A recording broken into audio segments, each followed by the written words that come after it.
My name's Carlos Morales. I worked for Child Protective Services in San Antonio, Texas from February 2012 to March 2013. And I'm guilty. I'm guilty of what many other Americans are guilty of, which is believing that an agency, even though it's committed atrocity after atrocity, has the best interests of children and families in mind. I'm guilty of working for an agency that has hampered freedom repeatedly, that has done things that are so unconstitutional that it would make the DEA blush. I'm guilty of working for an agency that has promoted the drug war in a way, again, that would make the DEA blush. Because we've removed children for the faults of their parents, but those faults are them smoking pot while they were in high school.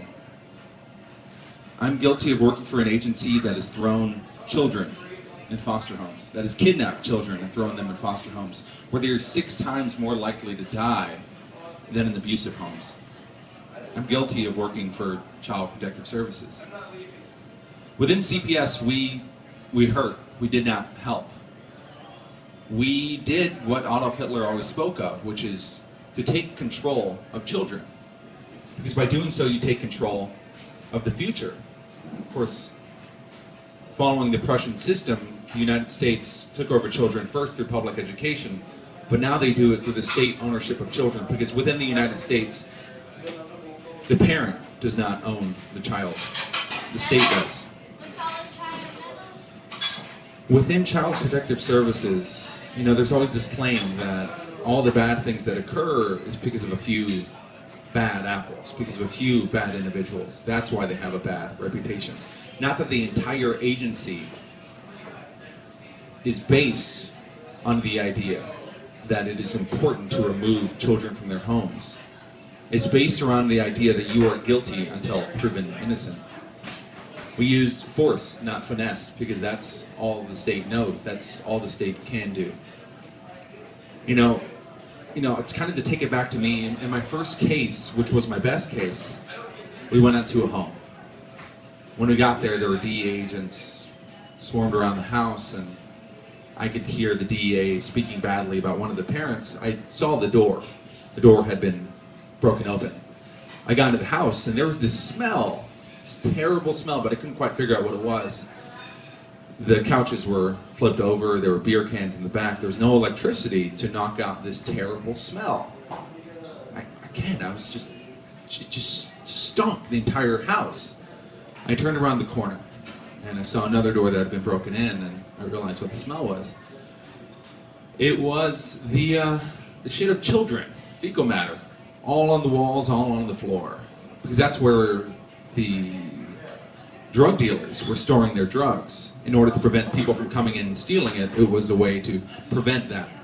Of course, this kind of disgusting display of actions by drug dealers would be impossible without the drug war, which is funded by the state.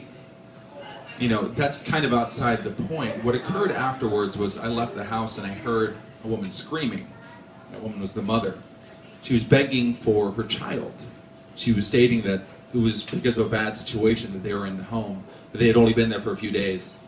We weren't able to figure out whether or not that was true, but we could tell that this woman was in quite despair. The CPS investigator I was with, though, well, she didn't really care. She showed a lack of empathy. A lack of empathy that is all around the agency. The woman cried, and the investigator actually laughed at her despair.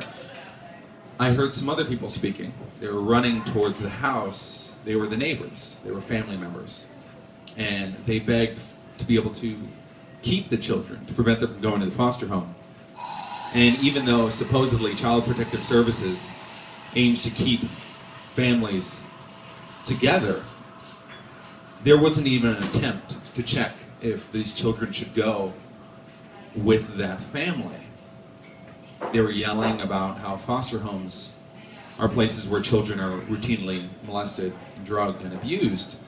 And the investigator I was with yet again laughed at this idea. And in my mind, in my naive mind, I thought, we're the heroes today. We're the ones who are preventing these kids from living a bad life. We threw them in the back of my car. We drove off and threw them in a foster home. And again, I felt like I was a hero. But in those foster homes, those kids were drugged. They were abused, they were thrown into another public system, and they were no better off than when we first got there. In any case, they were much worse off. And you got to kind of ask yourself, who is an investigator? Who are these people who are taking children away? Well, it's not like they're well prepared for what they're doing. You see, in Child Protective Services, all you need is a bachelor's degree. And that bachelor's degree, in some cases, was a degree in saxophone jazz from Berklee College of Music. That, coupled with 2 months of training, is what makes an investigator. That investigator has to be a therapist because they have to be able to tell when someone is lying. They also have to be able to ask questions without bias to children who are 4 years old. They have to be a police officer because they have to go into highly dangerous situations or what they believe to be highly dangerous situations. They have to be a judge because they have to be able to dictate what's going to occur to these people. And they have to be a psychic because they have to use the powerful tool of violent central planning to dictate exactly what's going to happen to these people. And be able to guess with their wonderful aura of imagination what's going to occur to these children. There is a hero complex. And there's a culture of martyrdom that goes on in Child Protective Services because what you're told is that you're the one who's going to help all these children. You're the one who's going to save all the kids, and you're God Almighty. You see, what happens is, it's not as Alex Jones puts it, where there's a bonus given for every single child that is kidnapped by a CPS investigator. No. You see, what happens is that you get reviewed every month. And for every child that has been kidnapped from their home, the investigator is given a raise by the end of the year. You see, the locus of control is always removed by investigator to investigator, from supervisor to the state, in order to not have to have the feeling of self-responsibility. And while removing that locus of control, you can always blame any kind of inaccuracies or terrible atrocities that occur on someone else. So it's never as in front, it's never as clear that simply you're given a bonus for every child that you steal. But in many, many ways, you're still considered the hero, because the person who removes 3 kids in a week, well, that person's applauded. The person who prevents 3 children from being removed in a week, well, that person's called lazy. And what I saw in Child Protective Services was not the prevention of abuse, because physical abuse was rarely what we ever dealt with. I'm an individual who recognizes and acknowledges the fact that physical abuse traumatizes a child in ways that we can't even possibly imagine. Study after study shows that even though we use the term spanking, it really is a violent action against children, but in Child Protective Services, spanking isn't what's incorrect. No, you're allowed to get away with that. What's incorrect is physical and emotional neglect, which are 2 terms that are easily abused, and they're abused by Child Protective Services. You see, if you admit to using marijuana on a weekend when you weren't with your kids, that's considered emotional and physical neglect. And that can lead to the removal of children. Because, yet again, we're just continuously using the drug war to destroy these families. But what's even worse is the kind of evidence that we used. You see, an anonymous reporter can call in to Child Protective Services and say, oh, these parents, they're molesting children, they're abusing them, they're snorting cocaine off their asses of their children, they're part of the mafia, they have guns. You see, they can make up whatever they want, and Child Protective Services will go out and carry out the investigation, in which we will ask 4-year-old children if they've ever been touched by their parent. And again, we're using shaky evidence based off the memory of the memory of the memory of the memory of another individual, and supposedly with that, that's enough evidence to call for the removal of a child. And what's best is that even if we're able to disprove every single claim, if we can get the parent to admit to anything in regards to drugs, we still get the removal. So even if the claim and allegations weren't even in regards to that, we can still use it to take them away. And you have to wonder, why is it Child Protective Services has the incentive to take away children and not to help them out? Well, it's because for every single removal Child Protective Services gets, that's another grant that the state will give them. because Child Protective Services is based off of this system. And the collusion between foster homes and CPS is even, well, it's even more tragic. Because you see, foster homes get more money for every single child that they get. This is how we have 650,000 kids right now in foster homes. But what makes it worse is that for every single diagnosis a child gets, that foster home is given more money. Now these diagnoses, they're not the child being paralyzed. No. You see, what happens is you take a child, you throw them into a state hospital, and then that's where they come up with the diagnosis. You see, if a kid is removed from his home, his church, his community, his school, you throw him into a foster home where he's more likely to be abused, raped, and murdered, where he doesn't want to be, that kid might lash out.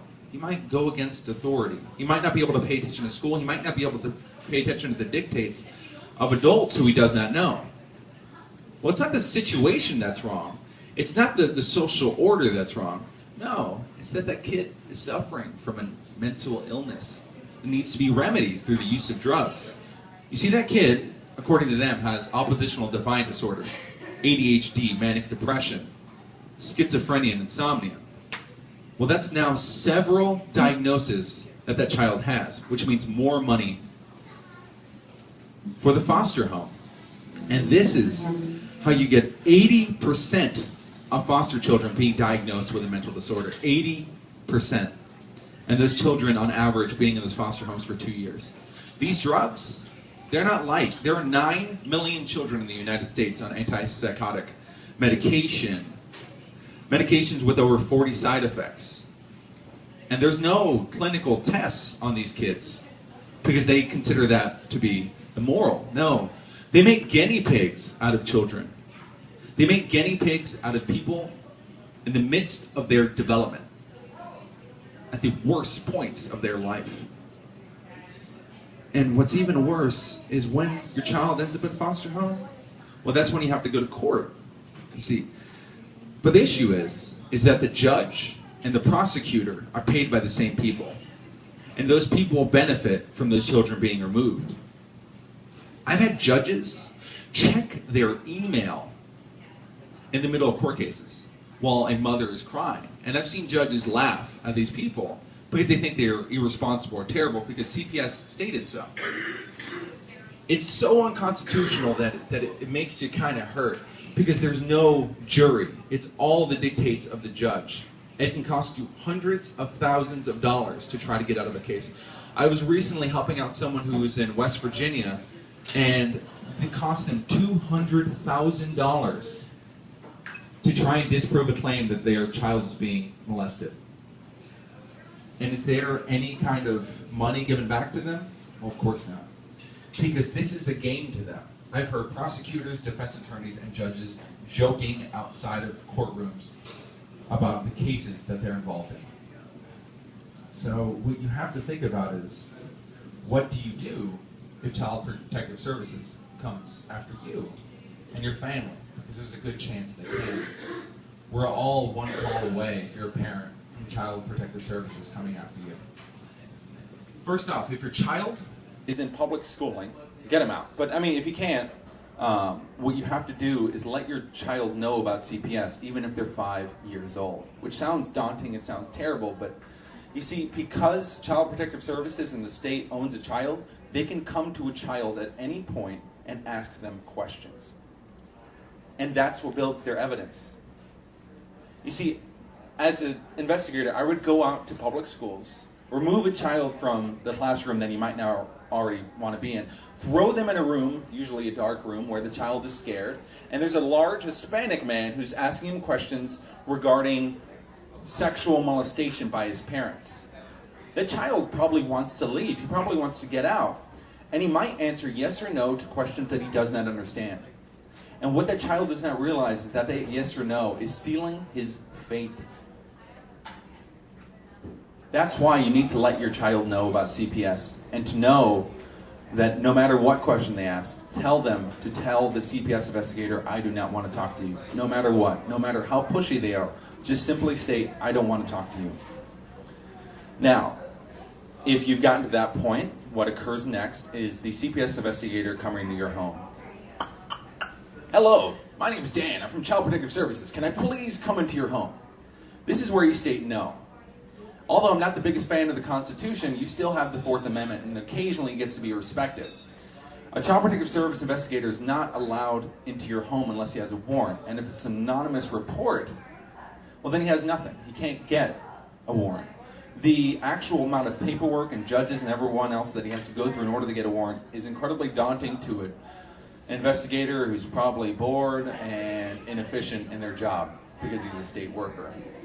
So don't let them inside your house, because if you let them inside your house, they can use 3 dirty plates. Right? They'll use 3 dirty plates as evidence of hoarding and be able to remove your kid for that. And it's occurred. It's not a joke. So don't let them in. The investigator will then ask you questions. They'll ask you about your family history. They'll ask you about domestic violence. They'll ask you about how you were raised as a kid. And they might be gentle. They might be nice when they do it. But they're not your fucking therapist. Okay? No matter what has occurred in your life, do not admit that you were abused as a child, because they'll use that as evidence against you. Do not admit that your husband ever hit you, because they'll use that as evidence against you. I was dealing with one case, this was actually in Texas, where the mother admitted that her husband had hit her. This husband, though, had been out of the house for 3 years, and they still removed the child, because they called it a risk factor. So don't admit to anything. Secondly, record the interview. No matter what, get a recording device, get out your phone. Most people have smartphones, but if you have even a tape recorder they can buy for $1 at a Goodwill, use it. Because the interview that is given to the investigator, well, it's not given word to word. That's not how the report is written. It's a summary of the investigation. So based off of the biases of that investigator, that's how they write out the report, a lot of times through memory. And then they'll use that against you. So make sure you record everything. Say as little as possible. They're looking for contradictions. Most importantly, don't trust them. They are not looking to help you. They are the enemy. They may ask for a drug test. Now this is where you have to decide. Usually what they have is an oral drug test. They put it in your mouth. You have to wait like 2 or 3 minutes until the saliva gets in, and they'll be able to tell what drugs you're on. If you have not used any forms of medication in the last 3 days, if you have not smoked marijuana, used Quaaludes, or any other drug in the last 3 days, you're probably going to pass this test and you'll be fine. If not, they're most likely going to try to get a warrant, if the allegation is one of drug use, to do a urine sample test. And it gets a little bit more tricky here. I will state there are some websites and maybe head shops that sell things which allow you to pass those tests. I'm not going to go into too much detail there, but I'm sure you can find it yourself with just a little internet search. Say no to private interviews with your child. They will manipulate your child in order to try to get information. If the allegation is of physical abuse, you can bring your child up to the door and lift up their shirt to show that there is no bruising, and you can bring the child to a doctor afterwards, and they will take pictures to show that there's no physical abuse, and you will keep that report. Do not give that report back to the CPS investigator unless you end up in court. Expect coercion and write everything down. See, what you want to do is you want to keep a journal. On that journal, you want to write on the header, "Notes to my attorney." This ensures attorney-client confidentiality, and this will prevent them from being able to use it in court. In that journal, write notes on every meeting, notes on every visitation, notes about the court hearings, notes on anything out of the ordinary that occurs, counseling appointment notes, notes about if there's a psychological evaluation, a record of all drug tests and results, and any visitation notes if you get to that situation. If you go to court, lawyer up. There's no way to win unless you yourself are a lawyer. You see, judges don't trust the parents. They may trust attorneys. Make sure you get a family court lawyer, though, because most lawyers are not equipped to be able to fight in a court case where the Constitution is absolutely not respected, and neither are any of the normal laws of the land. Now, we have to realize is why this is important to activists. Anyone who fights against the system will be fought against by the system. I actually left Texas before I even made any claims about ever working for Child Protective Services on my podcast, The Renegade Variety Hour. I was afraid. I was afraid of what CPS could do. Now, thankfully, I don't have, any kids. I'm not married. My siblings are all over 18, so the people that they can attack are limited. But if you have a family, and say you're a marijuana activist, well, in Austin, Texas, they kidnapped a kid for a parent being a marijuana activist, and that kid died in foster home. Don't fuck around. Don't smoke weed in public if you're a parent. I know to some of the civil disobedience folks, this seems like you're giving up. It's not. Fight for your causes. Stand up for yourself. But realize that they will come, and they will come for you. I think, in conclusion, Child Protective Services is a system that profits off of converting children into cash while destroying their families and communities. Stay strong. Stay righteous in your indignation towards this system, towards this criminal enterprise. And I will continue to fight against this criminal organization with every breath I take. Thank you.